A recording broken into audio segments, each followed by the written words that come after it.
Hai everyone, pada hari ini saya akan menjelaskan tentang etnografi.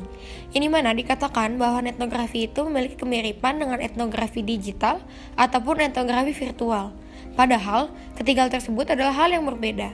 Berikut penjelasan lebih lanjutnya.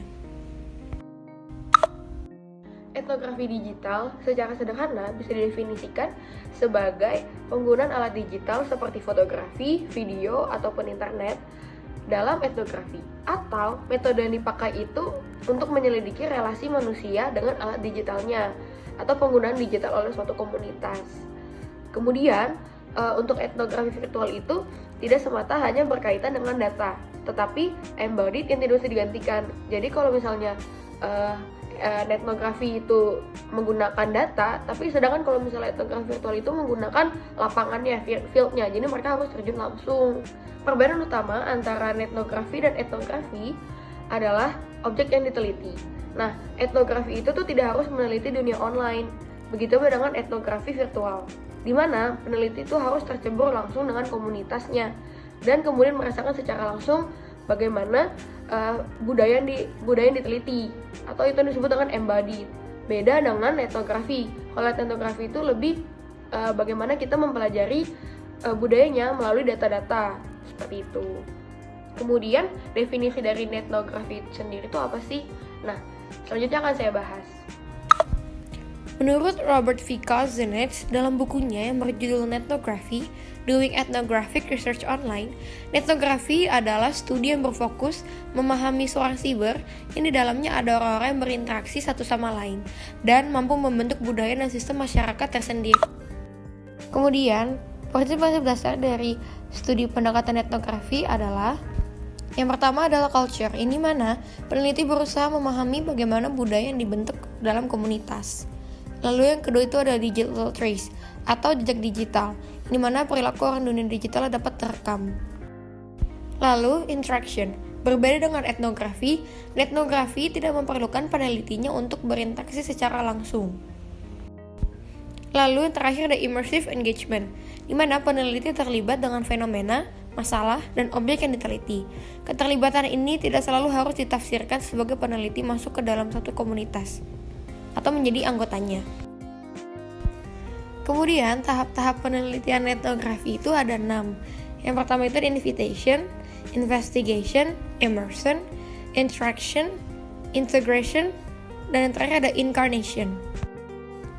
Lalu seperti yang tadi saya sebutkan bahwa etnografi itu berbentuknya data, maka terdapat 3 bentuknya, yaitu ada arsip atau extend, ini mana peneliti menggunakan data yang sudah ada atau jejak digital.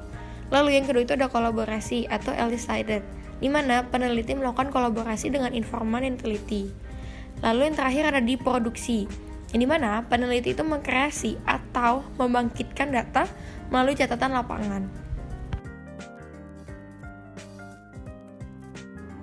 Nah, contoh kasus yang bisa kita gunakan yang sesuai dengan pendekatan etnografi adalah adanya cancel culture di komunitas ataupun adanya budaya meng-cancel di sebuah komunitas.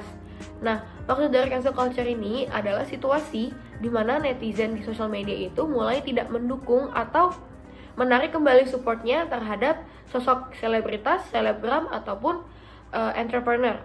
Nah, bisa dikatakan bahwa cancel culture ini tuh mempengaruhi mental health dari sosok yang di-cancel tersebut. Nah, contoh kasus yang akan saya ambil dari cancel culture ini adalah yang terjadi pada tahun 2020 di Amerika Serikat, di mana seorang sosok host terkenal di Amerika Serikat itu mendapatkan cancel culture, yaitu Ellen DeGeneres. Ellen mendapatkan cancel culture di sosial medianya, di Twitter maupun di Instagram, setelah mantan rekan kerjanya itu mulai memberanikan dirinya untuk speak up terhadap sikap yang ia terima dari Ellen selama ini.